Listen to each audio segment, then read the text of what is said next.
When legends unite, greatness can be achieved.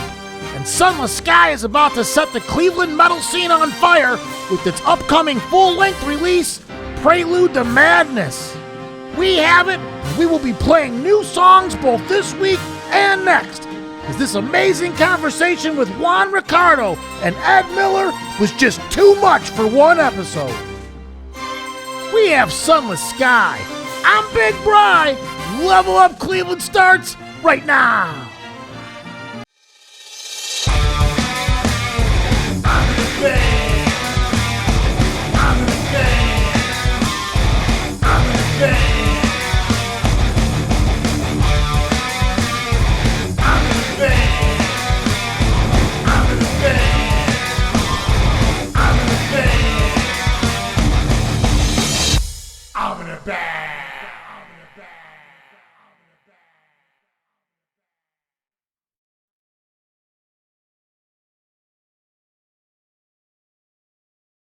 All right, everybody, and welcome back to another episode of Level Up Cleveland. And today we have with us the guys from Sunless Sky. That's right, we have with us today Mr. Juan, Ricardo. Hello, everyone. And Mr. Ed Miller. Not with us today is Mr. Yule Tyler Martin, the drummer. But maybe we'll get him down here on another episode, and we'll talk to him. But right now, we're going to talk to you guys. Now, before we get too into this, people who don't know you. You in Cleveland, the Cleveland area, would be considered somewhat of a legend. You've been around for a lot of years, a long time, decades, and you've been a part of a lot of the biggest Cleveland metal bands that have ever. Well, I wouldn't want to say maybe ever, but I've been lucky. I've enough. been blessed and lucky. Yes, I've been, a lot of good things have happened. And recently you're in Sunless Sky, but you're also involved in other bands as well right now. A lot. But right now I want to go back to kind of back in the start. Sure, absolutely. So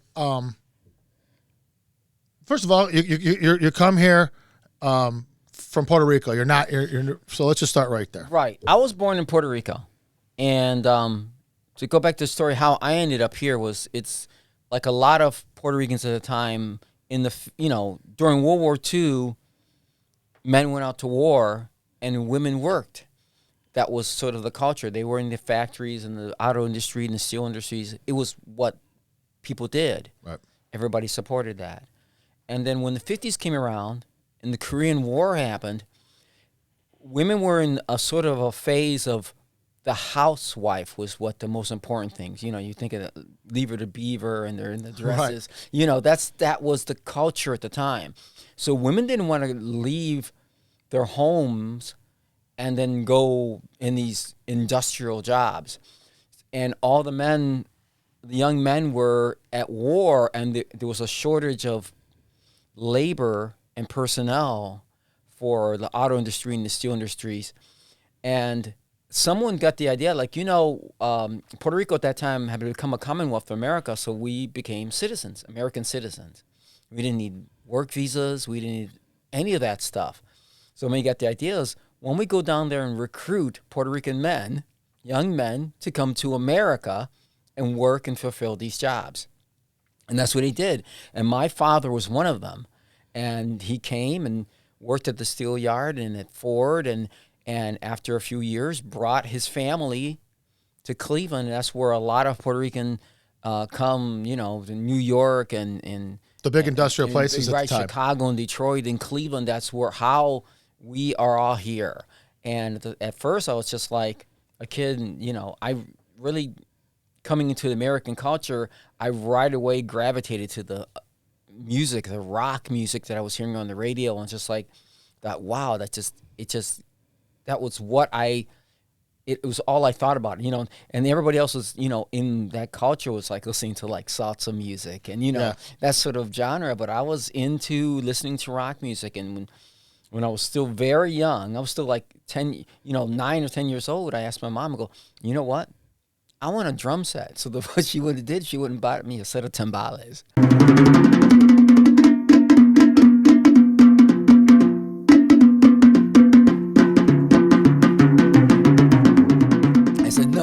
No, That's not drums. No, you don't get it. I don't want to play Spanish music. I want to play rock music. And so then I literally put together my own little drum kit. Before that, I was even learning how to play drums, doing what they call air drums, learning how to play, literally my hands, my feet, Correct. that rhythms and singing, listening to songs and singing. I was just really, really music oriented. And then at some point, my mom had friends that were in this Spanish band, and they lost their singer, their drummer right before their show. So my mom goes, you know what? My son plays drums. I was like, what? And so I showed up and they're like, this is un niño. It's a little kid. Are you kidding me? I thought your son was like a man, at least a teenager. I literally am like 10 years old. Oh my God. So I sit down behind the kit, and after a while, they go, oh, hey, he can really play. And I literally never been in a band, took no lessons or nothing, just literally from air drums and then my little drum kit, basically taught myself how to play. And so they had brought in these two girls that were just awful. They were really, really bad to sing. And because they were like, hard pressed, for it. So we went to do the show, and we're actually doing the show, and they had set up a microphone literally like this. Because I guess the original drummer used to sing, like do backgrounds. So the girls are singing, and after that one rehearsal, I'd already sort of had the melodies in my head. So I'm like playing, not really paying attention, and started to sing along. Just like hum along and just sing along, doing, not even really knowing the words, just doing the harmonies and doing like harmonies. And after like a few songs, somebody in the audience stops and goes, wait, who's that angel singing? Everybody turns on, looks, and realizes that I'm singing from the drum set. And then from then on, I literally started doing these shows where I was playing drums and singing, and that's how. And that's when you discovered that you actually had a voice. That I actually had a voice, and people liked my singing, and it gave me that confidence, Singing is literally about confidence, being able to step outside yourself and just throw yourself out there with this abandon. That's how you really can sing, is having that. You don't have anything to hold you back. Don't hold back. It's that I always say to people, what's the first rule of singing is to sing without fear, to actually sing, to let that emotion and that energy come out. Well, you do that for sure. I think you project that quite well. I try. And then, so then from there you go on and you let's just say from there you decide that you have now established yourself that music is something that you're very interested in. Absolutely. And you, as much so as that you decide to take this to another level and you go to school, you actually go to college. Right. I was a drummer for a while till I got into high school. And when I got out of high school, I decided, you know what? I really want to, that year or so in the later high school, I started playing drums and actually got to the point of being asked to play in the studio. And I was actually in North Carolina, in Raleigh, North Carolina, actually playing on a record, playing drums. And I was playing drums, and at one point the singer's doing this thing, and they're like, he couldn't hit the harmonies. And I said, you know what? I could probably hit those harmonies. He goes, really? So they asked me to go in, and I did the harmonies on the record. And then as I sat down, the engineer's like, hey, so what? Man, that was a great job. I go, really? Oh, thanks. You have a really good voice.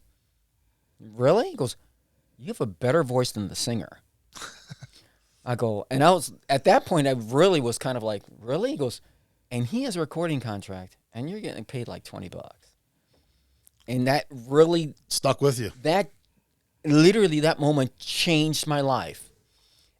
When I got home, I had like this Neil Peart drum kit, Tama Star, and I gave it to the drummer in my band. I literally said, I'm going to make this move, and it's not going to be a halfway move. It's going to be this move. And all my friends were shocked, like, you're a really good drummer. And to them, it was like, you're really going to be a singer? I made that statement in my life, in my mind.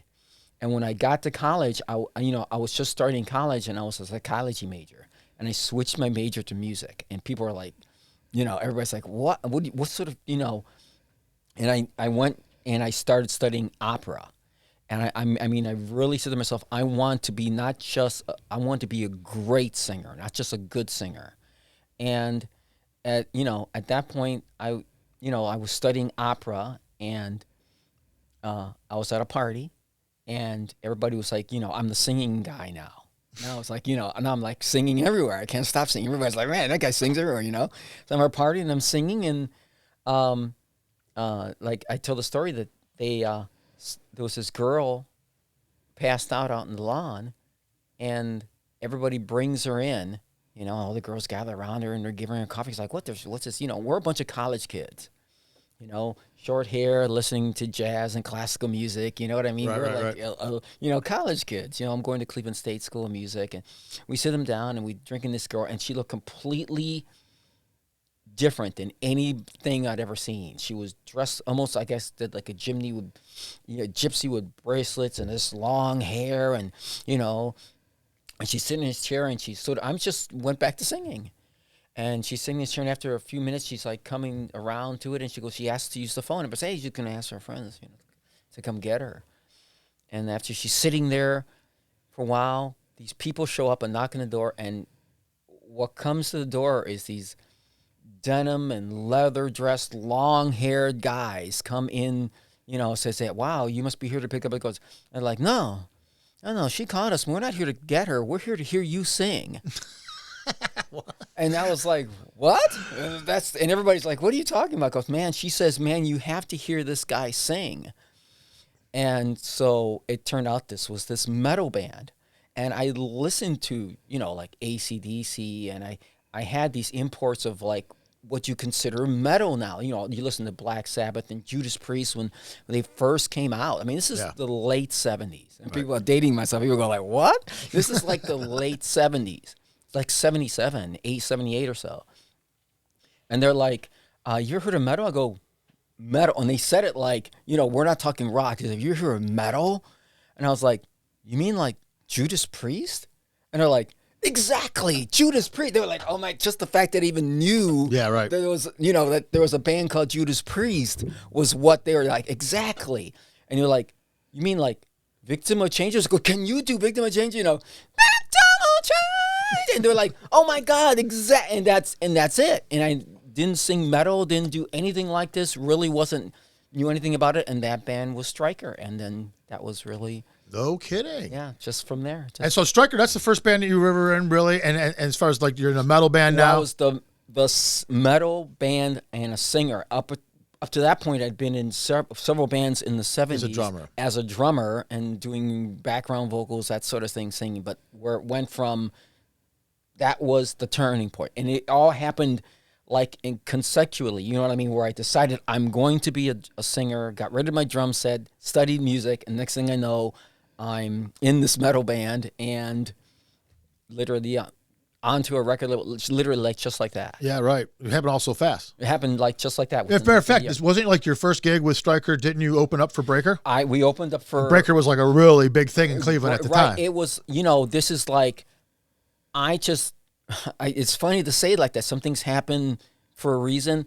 I just happened to just, at that moment, appear in what is now considered like the golden age of Cleveland metal. Right.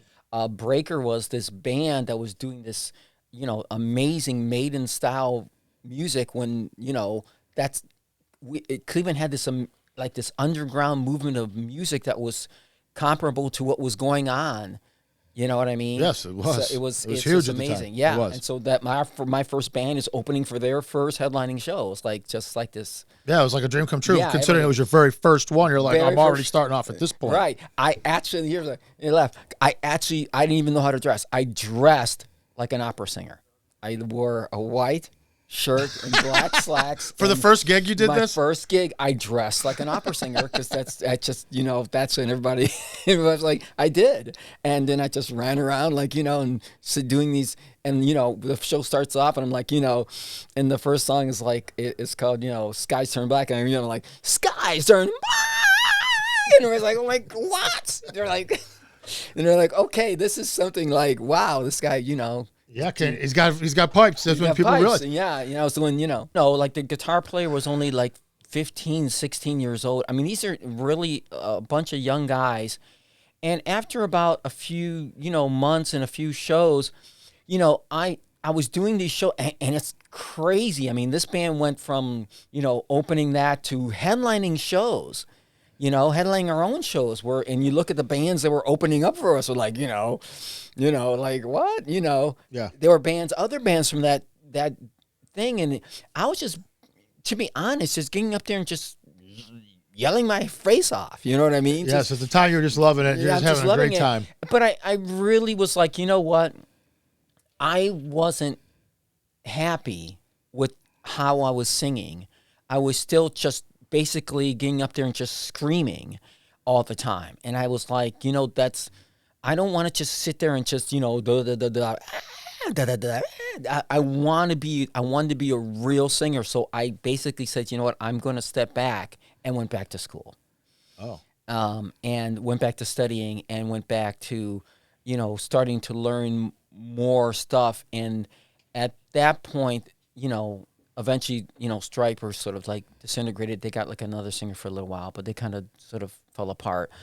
And I met a girl that saw, I'd formed another band not that long after called War Master, where I really began to evolve as a singer. And just, and at that point, a girl, it was another short-lived band, you know what I mean, that I was just evolving, and now I began to be more operatic and less just shouting and screaming. Yeah. And a girl at one of the War Master shows said, you guys they're really good, but I have a guitar player. My boyfriend is an amazing guitar player. And I hear that. We hear that. You hear that all the time. Right. My boyfriend's an amazing guitar player. Right. Of course they think they're boyfriend. Of course they're great. I know. He goes, no, for real. He's not from around here. He just moved here from Southern Ohio. I go, and that sort of piqued my interest that he wasn't somebody, because I basically at this point already had seen. Like you knew them all. So I've seen a lot of the guitar players around. They're either really good and in a band, or not in a band for a reason. You know what right. You know what I mean? Whether it's a mental problem or something. Something's going on. And so I met this guy, and his name was Scott Stage, and he was really an amazing guitar player, and not the style that was at the style of the time that everyone else was doing. Yeah, he actually came from like a Southern rock band that was, no joke, it was actually called Lizzie Borden. And it's not the Lizzie Borden that's the different 80s metal band. It was actually a Southern rock band with 3 lead guitar players that was based around like a Leonard Skinner format type. Yeah. So he was just one of those guys that just was doing all these amazing riffs and style of playing that was so different than everybody else. And me and him formed Attacks. Yeah, and I remember Attacks when that. And that was like the craziest time, because it was right when everything was exploding. All these labels were picking up metal bands. That's when metal bands, this is early 80s, and that's when, metal was king, is 83, 84, 85. Yeah. That's when Attacks was going on, and we're playing all these big shows.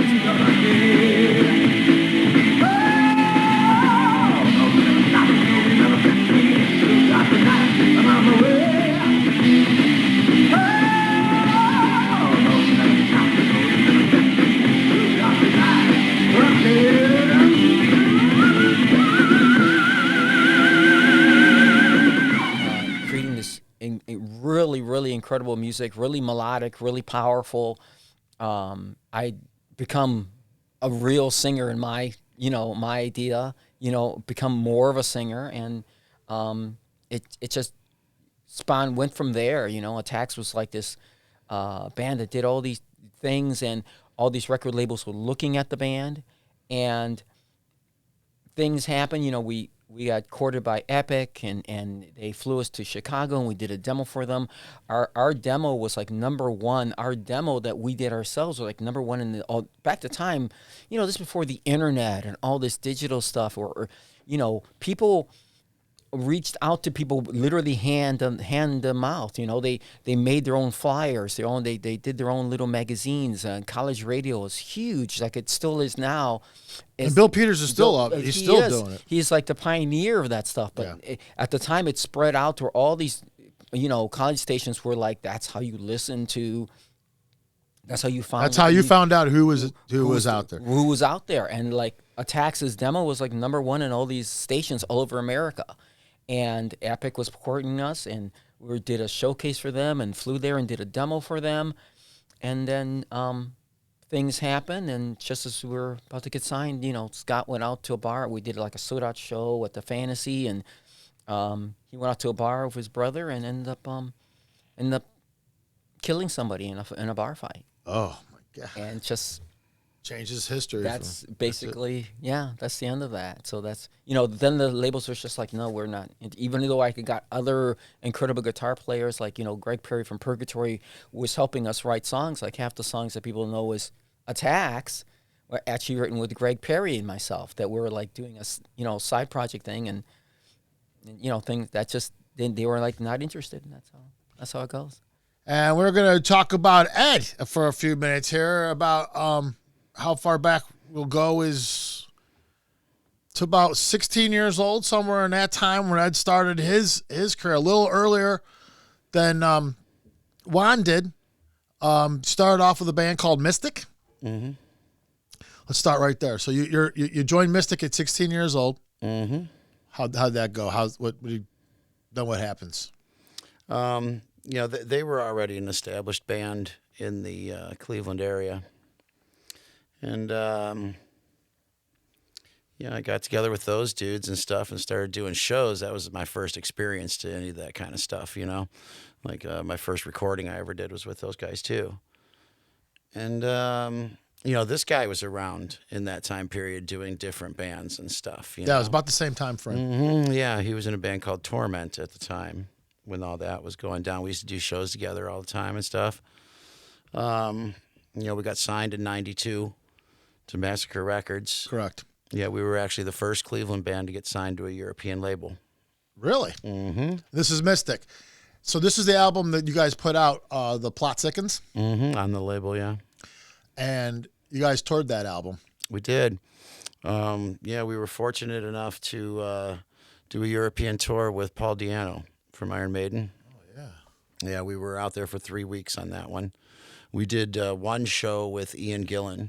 From Deep Purple. From Deep Purple, yeah. There was supposed to be 3 shows, but 2 of them had gotten canceled, so we only just got to do the one. Right. So when it comes to people that don't know, when metal music, especially, this is like early 90s, right? Would I be correct in saying that? 92, yeah. And so at the time, in the 90s, what's happening here is the Nirvana thing starting to heat up.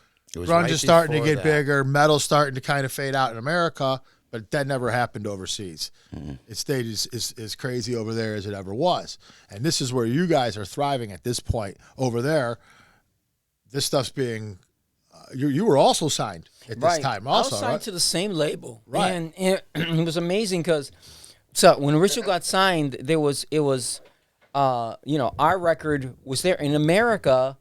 I mean, you couldn't even get any attention at all at the 90s because grunge had literally just wiped out metal. But in Europe, Ritual's album went to #1, and literally number one, and it was like when you think about it, it just seems amazing now. That stuff's not even possible now. And the single off the album, She Writes the Sky, was on top of the chart. And that's like, you think there are other songs, and there's like ABBA on that chart. It's such a different genre thing. Right. And at the same time, this is exactly the same thing that happened with Mystic. So you guys get there, you get signed, your album comes out, and it's charting. I mean, you guys are both on charting in like Germany and in the European countries. Right. As on the regular charts, not not just metal, not just a special chart that was this is and so how are these when you guys are like when Mystic's out there touring with these bands, what kind of reception are you guys getting at that point? I mean, when you're opening up for Paul Di'Anno, how is your reception? Do you guys remember? I mean, can you remember? Oh, yeah.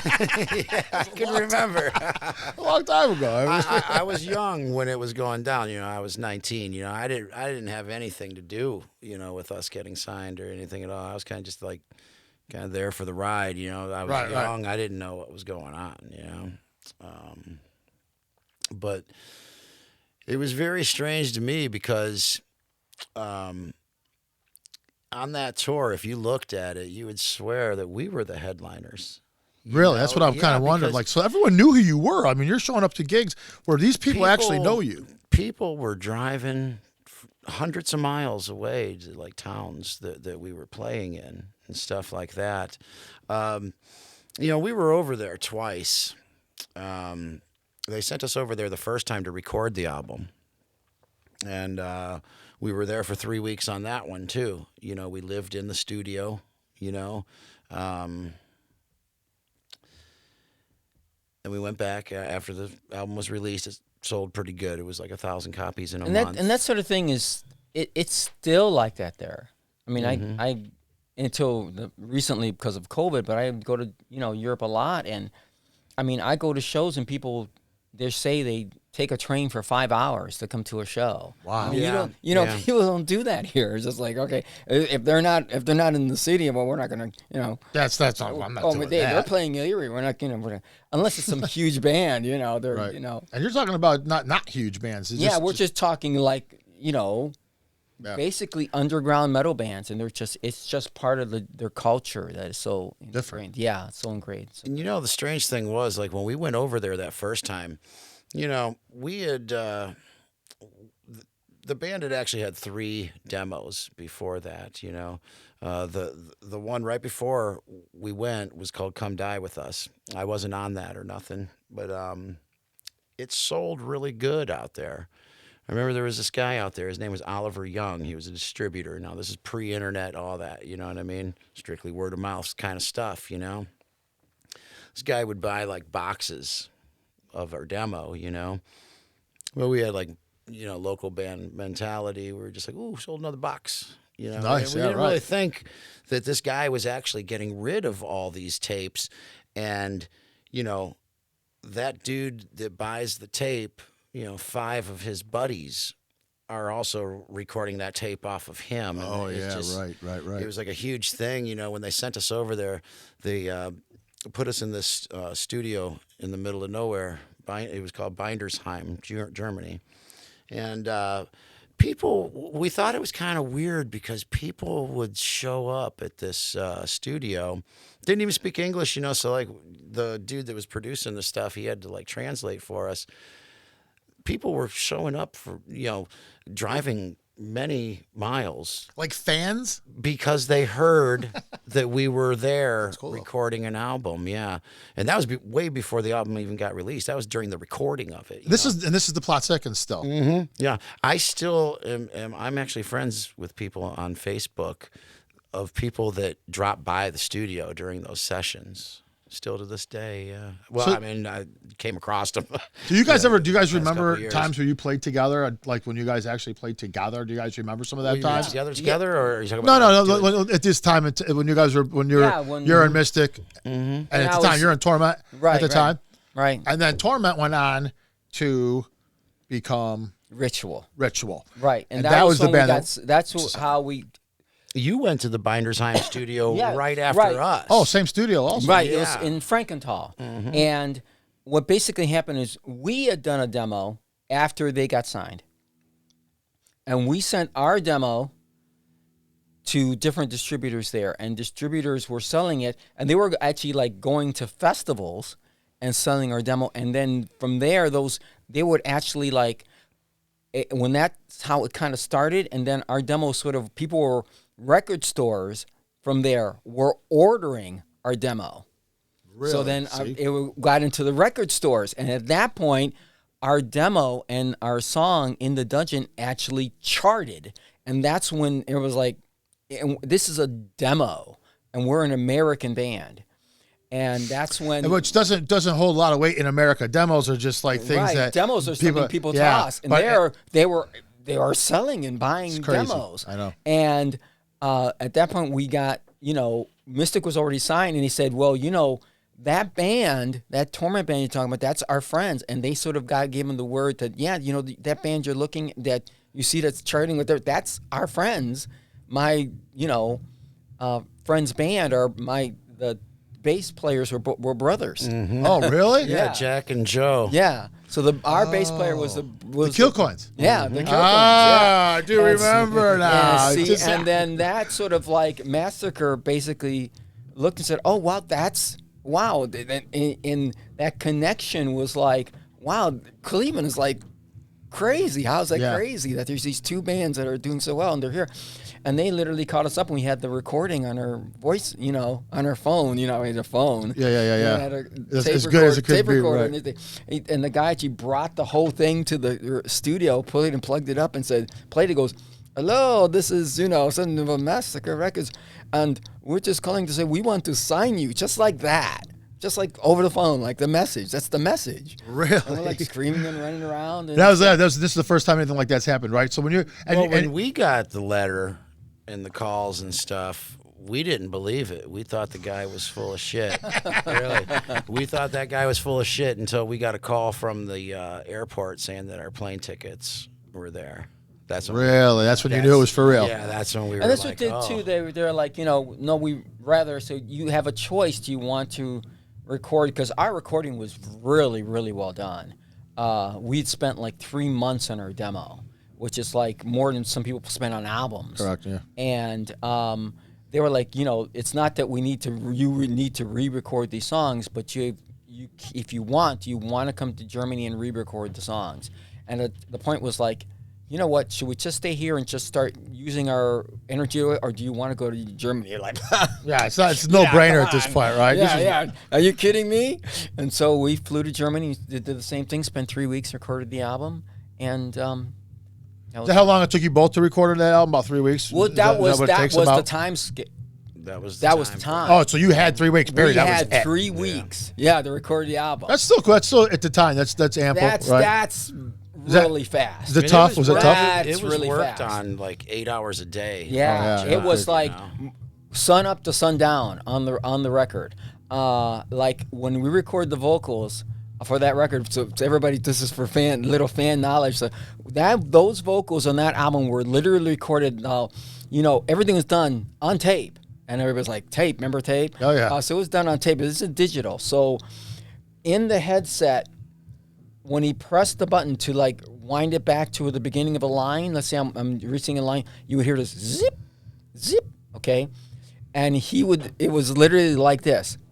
I couldn't even reach for the water. It was like, do it again, zip, do it again. And before I would sing the line and it couldn't even reach the water. You go, do it, zip. I would just hear that zip, and I have to go, and he would make me sing, and I sang the lines like over and over and over, like line by line, song by song, all the way through the entire album, like in I swear it was like 3 days. Really? Yeah, like nonstop, just kept doing it. Like every day for to the point of like, I think I took a break after like 3 days and said, okay, I just need a break, and I never done anything. I couldn't even, literally, I'd be like. I couldn't even get to I couldn't reach to get the water to my mouth. Zip! You'd hear that sound. It was like in my nightmares at that point. It was great, though. Awesome. You can't go back on some of those memories and those things that you see. All the firsts that you experienced. All the crazy times, like the attack shows. Oh my God, just nuts with all the beer bottles and Jack Daniels bottles lined up on the stage, and everybody's like this huge party. And one of these crazy things, Richard was recording there like that, and you're living there. Yeah. It's like it was like a culture shock. It was culture. It was not just the weirdness of it. It was like we thought, like Americans, that would just go to the store. That was one of the greatest things ever that happened to me, is that we went and we would get up like noon and say, "Oh man, we're hungry. Let's go." And that's like the first day. And we went out to the store, and the restaurant is closed, the gas station's closed, the supermarket's closed, and we got back to the house, and we still said some stuff in the refrigerator. Oh, okay, no big deal. Some water and stuff like that. Second day comes, because we arrived on a Friday, and sessions didn't start till Monday. Okay, and say, "Hey, Americans, hey, you stay in the studio." It's literally just a studio. Yeah. Yeah, slept on the floor. Yeah, and slept on the floor. Yeah, absolutely. So then I actually slept in the booth. That was my spot. I slept in the booth. So the second day we got up again around 11 o'clock. We stayed up all night. Like, oh man, we're still here. It's so great. We stay up all night. Got up about 11 o'clock. Let's go roam around. We look around, go to all the stores. Nothing's open. Now we're out of food. We're out of literally water. And we're afraid that, literally.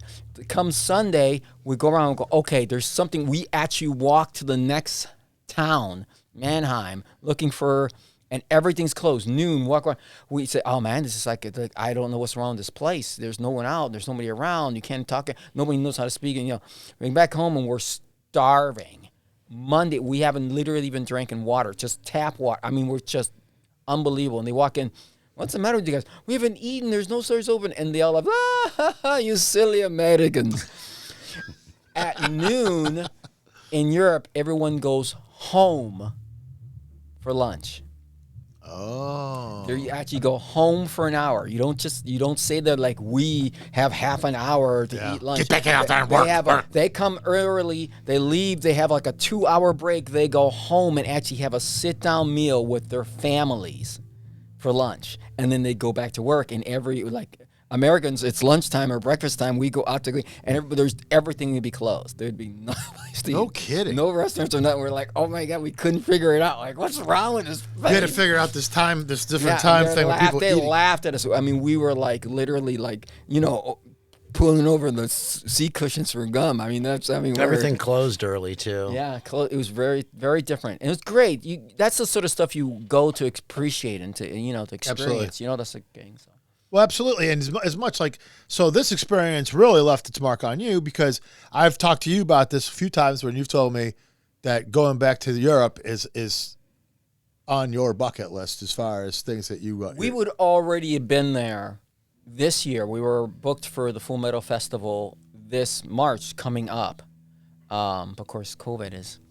Screwed it all up again. Yeah, shut it all down. It's not that the festivals aren't going on. It's just Americans, other countries aren't allowed to go. When you see the festivals, you see the lineups now, it's all European bands. It's people that are there. Your bands can't, come over from here, and Americans can't go there. No, you can't catch my COVID. You can't cross. You can right. I can't catch we your have our own COVID. We don't want yours. Yeah, we don't need your COVID. And it's not just that, it's beyond just that you can't go. Okay, if you go, you're quarantined. So then you literally can't do anything anyways, right? You can't perform anyway. So you'd have to spend, you have to go there for a month to play one show. Right. So it's just technically isn't right. So. But that's gonna lift pretty soon, and when that does, I mean, you guys got a new album coming out now, and that's another thing I wanted to touch on was that. Let's talk about Sunless Sky for a second, because the old Sunless Sky, it was what time was it, a 4-piece? It was started as a 5-piece. Right. Okay. Right. Correct. It was. It started as a 5-piece. Right. Fire Breather was our first album. It starts as a 5-piece. I was in Dark Arena. Drew Barrymore on the cover. I was in Dark Arena at the time. Is that who that is? Yeah, and Dark Arena is a band. In fact, our last album that just came out last year was voted. Yeah, I was going to talk about Dark Arena because albums. that's a big deal right now. Yeah. That's another thing going on. Yeah, and but it's basically always has been mostly a studio project, and would spend a good couple years on an album. And a band opened up for Dark Arena, one of our few shows, and they came out and they had all these Gibsons and Marshalls and this tubes and just this incredible sound. And I approached them. After the show, say, hey, listen, man, you guys are really good. You have a really good singer. Don't get me wrong, but I'm really looking for a band to do a live thing, to play live. If you guys are ever looking to do a side project, they let me know. A couple weeks later, it turns out they got into a fight with that singer, and they ended up calling me up and saying, hey, do you really want to still do this? I go, yeah, let's get together. And so we got together, and he had all this music, and it was like that he had written. I said, listen, I understand you have all this music, but I really want to do something new. If you don't mind taking your music and letting me literally rearrange it and, do that kind of thing and make it our own and make a new band. And the first song that we wrote together was Sub-Zero, and there's a line in there about a sunless sky. Beyond the reach of existence, under sunless skies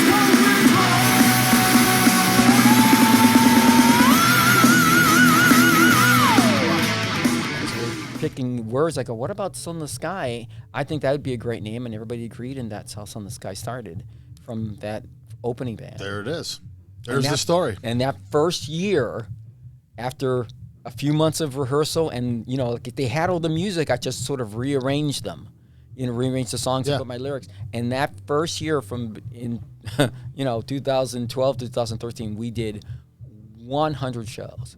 And, Really? And Dark Arena, in like the 18 years that band was from, like, really started about 1996 to like 2010 years, I think Dark Arena did like 36 shows. So I literally tripled the amount of shows that I'd done up to that, and that when I was in Dark Arena in 1 year. Now when Sunless Sky first formed, I believe you guys were down here at level 5. You guys had a practice space actually downstairs we did. from here. Yes, we did. And actually that was at the same time.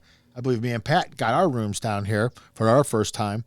And we distinctively remember hearing you guys play, right? Because you guys were best band down here. Oh wow! Thank you. And we would hear your voice cutting through this stuff, and we'd be like, "Who?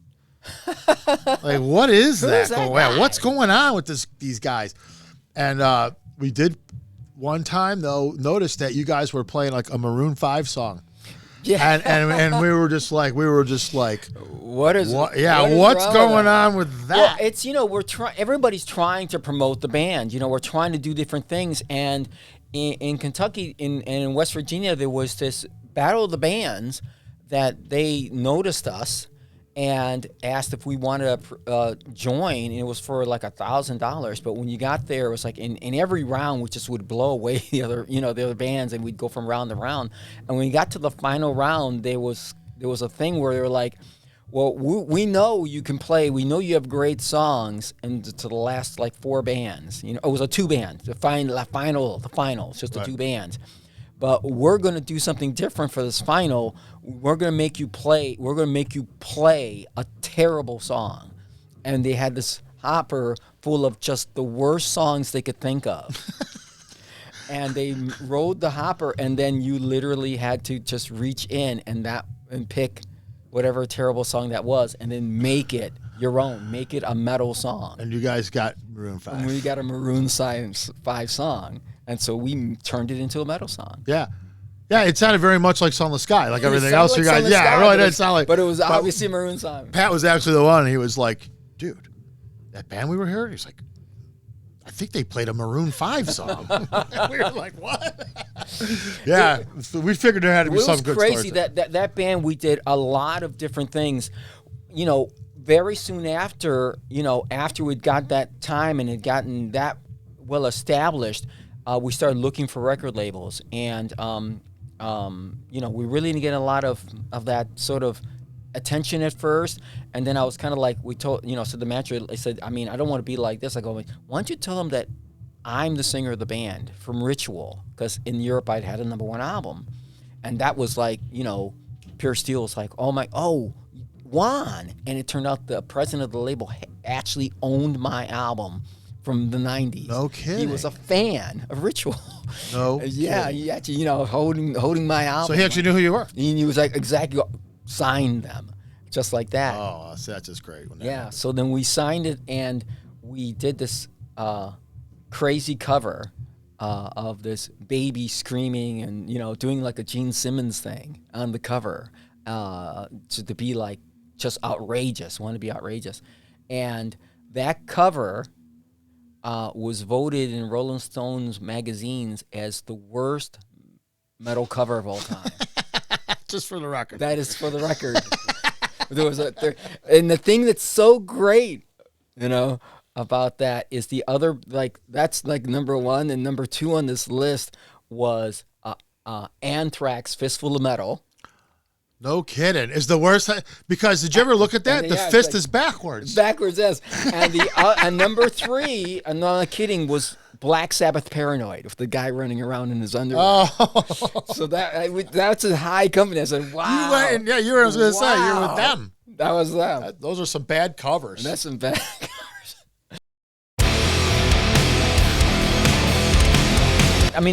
That's the really point of it. And the album's now, it's mixed, mastered.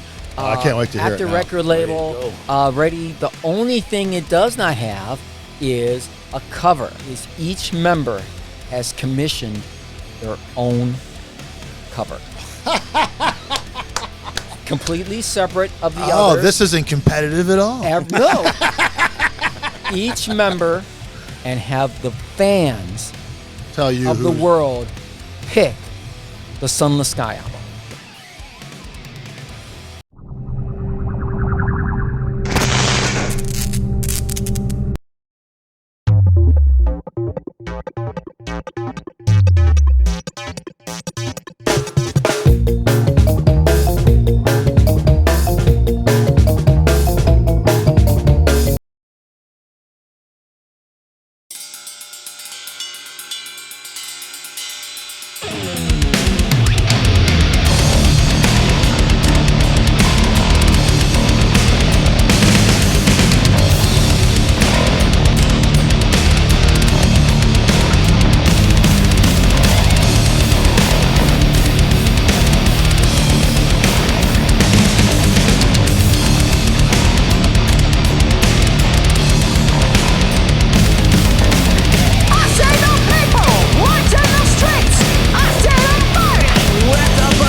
That'll be fine.